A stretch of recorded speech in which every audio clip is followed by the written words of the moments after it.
The document does not describe a war plan, it describes a set of options designed to avoid one. That is the first detail most people missed. The language is technical, target sets are categorized, timelines are conditional. Nothing in it reads like an immediate decision. It reads like preparation for a moment that may never formally arrive. And that is precisely what makes it significant. Because when a state prepares in this way, it is not reacting. It is shaping the space in which others must react. The public narrative has focused on escalation, on strikes, on confrontation. But the structure underneath is different. It is about narrowing choices without appearing to do so. This is not a plan to start a war. It is a plan to make certain outcomes unavoidable if specific lines are crossed. And that changes how every statement, every movement, every delay should be read. Because once these options exist in a usable form, they begin to influence decisions even if they are never executed. That is the part that rarely appears in headlines. The question is not whether a strike will happen. The question is what changes once the option is real, and more importantly, who the option is actually designed to influence. So let me ask you something before we go further. If a military plan is built to never be used, who is it really meant for? I am Liang. I read what governments publish when they assume most people will not look closely. If that is the kind of analysis you are looking for, you can subscribe, but only if you intend to follow the argument to its end. Because what matters here is not a single decision. It is the structure that makes that decision meaningful. Consider the current moment. According to the International Atomic Energy Agency, Iran has expanded uranium enrichment beyond the limits set in the Joint Comprehensive Plan of Action after the United States withdrew from that agreement in 2018. That withdrawal is not a historical footnote. It is the foundation of the present structure. At the same time, U.S. Central Command has maintained a continuous military presence in the Gulf, including carrier strike groups and long-range strike capabilities, as part of deterrence posture adjustments reported through official releases and defense briefings. These deployments are not static. They shift in response to perceived thresholds. Now place these two facts side by side. One is a technical progression. The other is a positional response. They do not move at the same speed. They do not respond to the same signals. But they interact. And in that interaction, a space emerges where ambiguity becomes the dominant condition. Iran advances its nuclear capabilities within a framework that avoids immediate breakout while increasing leverage. The United States positions force in a way that signals readiness without committing to immediate action. Neither side is fully escalating. Neither side is de-escalating. This is not stability. It is controlled tension. And within that tension, documents like the one referenced earlier begin to matter, because they define what happens if ambiguity collapses. Now we move to the first analytical layer. The visible fact is straightforward. The United States has developed and refined strike options targeting Iranian infrastructure related to nuclear development, command and control systems, and potentially proxy network nodes. This is consistent with long-standing contingency planning within the Department of Defense. But that is only the surface. The deeper layer is how these options are structured. They are not designed for occupation. They are not designed for prolonged engagement. They are designed for precision, limited duration, and controlled signaling. That matters because it reveals that the objective is not territorial change. It is behavioral change. A strike in this framework is not an endpoint. It is a message delivered through force. But messages delivered this way carry risk. Because once force is used, interpretation shifts from intention to reaction. And this is where the contradiction appears. The United States seeks to maintain deterrence without triggering full-scale escalation. Iran seeks to expand leverage without crossing a line that would justify such a strike. Both are operating within boundaries. But those boundaries are not fixed. They are perceived, and perception is not stable. Consider a simple example. If enrichment reaches a certain threshold, does that constitute a red line? That threshold has never been universally defined in operational terms. It exists as a range of concern rather than a single point. This creates flexibility, but it also creates uncertainty, because one side may interpret movement within that range as manageable, while the other interprets it as escalation. Now introduce pre-planned strike options into this environment. They reduce decision time. They reduce uncertainty about capability, but they do not reduce uncertainty about consequence. And that is the critical distinction. A capability that can be executed quickly does not guarantee that it will produce a predictable outcome. In fact, the faster the execution, the less time there is for recalibration once events begin to unfold. This is why the existence of these plans matters more than their execution. They compress time, they shorten the distance between decision and action. And when that distance shortens, the margin for error narrows. So the real question is not whether the United States will strike, it is how the existence of a ready strike option changes the behavior of Iran before any strike occurs. Because once a capability is credible, it becomes part of the environment in which all other decisions are made. And that is where the analysis must go next. The economic dimension is where the structure becomes less visible and more decisive. The surface fact appears straightforward. Iran remains under extensive sanctions imposed by the United States and reinforced through secondary measures affecting global financial access. Yet oil exports have not stopped. According to multiple international reporting sources, Iranian crude shipments have continued, often routed through intermediaries and reclassified cargo streams, with a significant portion flowing toward China. Verify precise export figures. This is not an anomaly. It is a system. The deeper layer is how that system functions. Sanctions were designed to isolate. Instead, they have produced alternative networks. Shipping practices have adapted. Payment mechanisms have shifted. Insurance structures have been reconfigured outside traditional Western frameworks. None of this restores normal trade, but it prevents total economic collapse.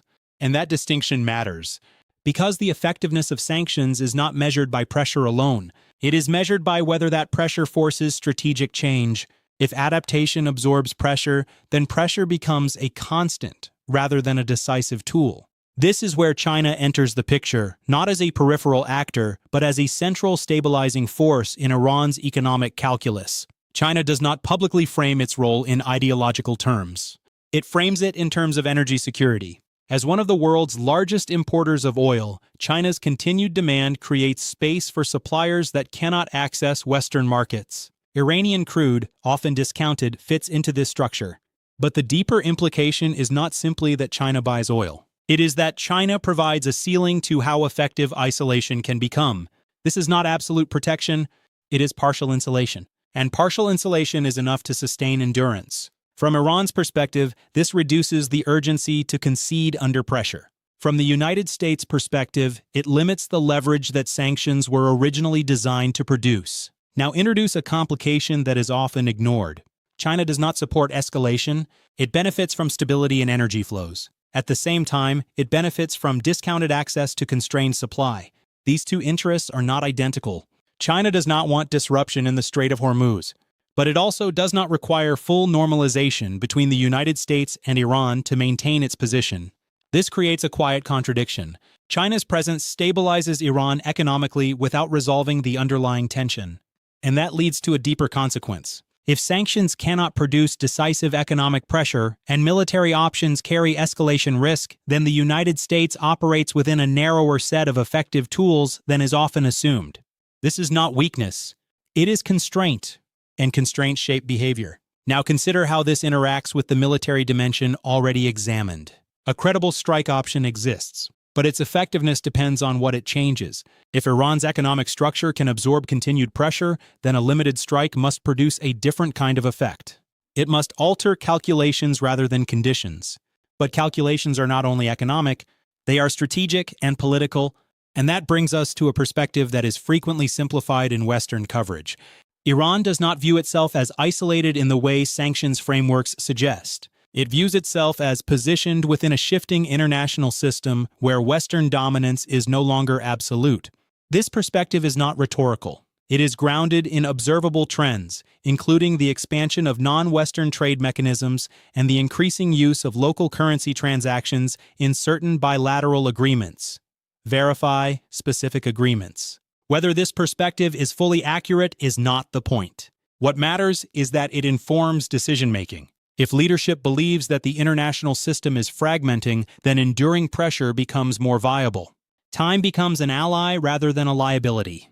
And this loops back to the earlier point. Economic adaptation does not remove pressure. It changes how pressure is experienced, which means the question shifts, not whether pressure exists, but whether it can achieve the outcome it was designed for. And if it cannot, then the reliance on other tools increases. But those tools carry their own risks. And this is where the analysis moves deeper, Because beneath military capability and economic pressure lies a structural factor that is far less visible but far more determinative. The third layer is where the entire situation stops being about actions and becomes about thresholds. There is a number that no one states clearly. It is not written in any treaty in operational terms. It is not defined in a single document, but it exists in the background of every decision being made. It is the threshold at which Iran's nuclear capability shifts from leverage to perceived threat. The International Atomic Energy Agency has reported increases in enrichment levels beyond earlier limits, including production of uranium enriched to 60%. This is below weapons grade, but significantly above civilian requirements. That is the surface fact. The deeper layer is how that number is interpreted. 60% is not 90%. It does not constitute a weapon, but it reduces the technical distance required to reach one. This creates a new category of concern. Not immediate weaponization, but reduced breakout time.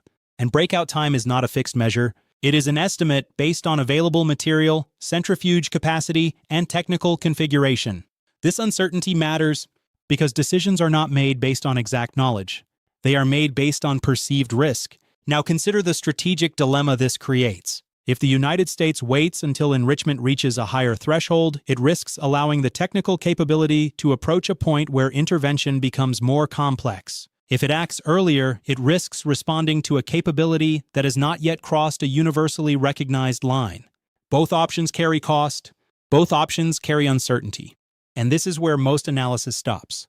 But the deeper consequence lies in how these thresholds interact with time. In 2 years, continued incremental enrichment could further reduce breakout estimates, even without a formal decision to weaponize. In 5 years, if economic adaptation continues and diplomatic structures remain unresolved, the normalization of higher enrichment levels could alter what is considered acceptable. In 10 years, the distinction between leverage and capability may no longer be as clear as it is today.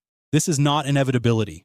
It is trajectory, and trajectories can change. But changing them requires coordinated action across multiple domains. Diplomatic re-engagement would require credible guarantees that did not exist in previous agreements. That is not a simple matter after the withdrawal from the Joint Comprehensive Plan of Action. Economic restructuring would require broader international alignment, including actors that currently operate outside the sanctions framework. Military action would require acceptance of escalation risks that are difficult to control once initiated.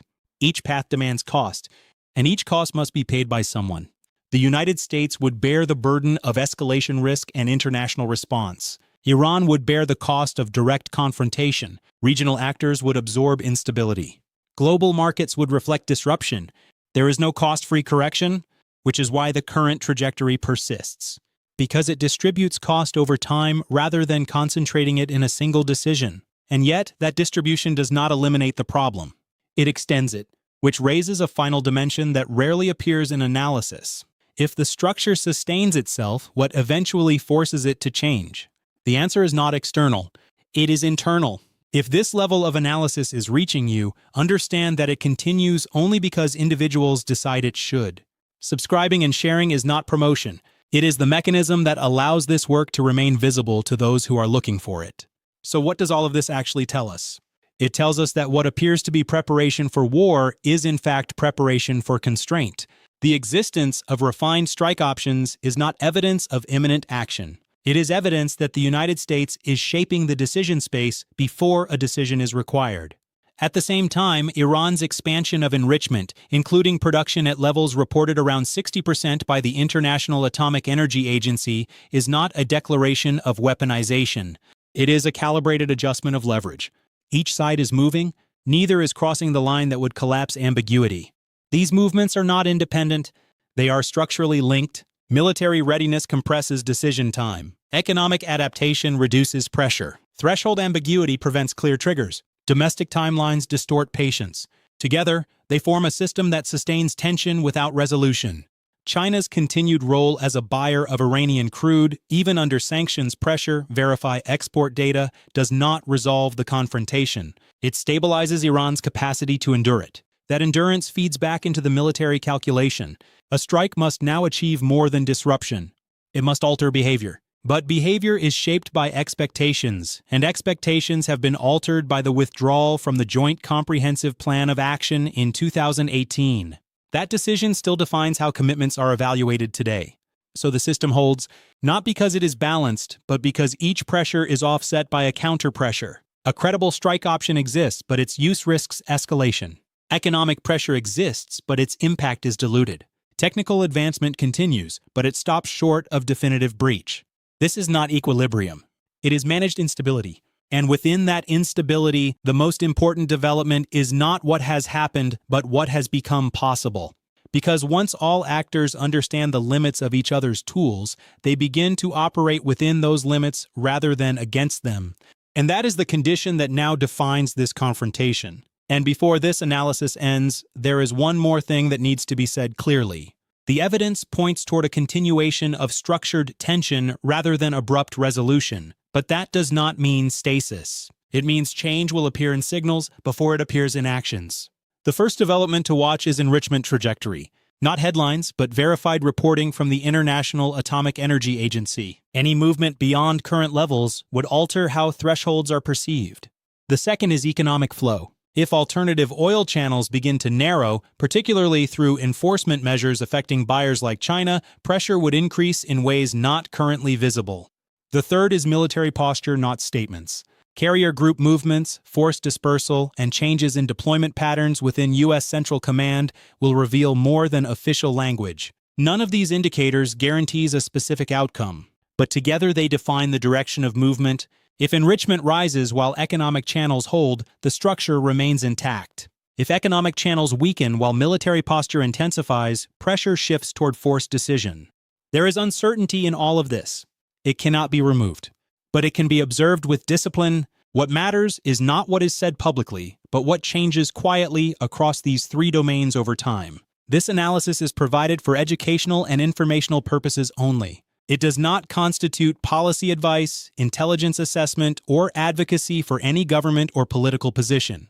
The perspective presented here is based on publicly available sources and represents an independent analytical interpretation of those materials. Some figures and details may require further verification where indicated. The voice in this video is generated using artificial intelligence. Viewers are encouraged to consult multiple credible sources and form their own conclusions through careful comparison and critical thinking. Understanding how power actually moves is not optional. It is a decision each person makes, whether consciously or by default. Most will accept the surface. A smaller number will look beneath it. If you know one person who is paying attention but still reading events at the level of headlines, send this to them. Not broadly, precisely. Because this kind of analysis does not spread automatically. It moves through individuals who decide it matters. Leave one comment with your own assessment of where this situation goes next, or the country you are watching most closely right now. That signal carries weight beyond the platform itself. There is one variable in this system that has not yet shifted, and when it does, the entire structure will look different overnight. I am Professor Liang. Stay curious, stay skeptical, and never mistake a quiet news day for the absence of history being made.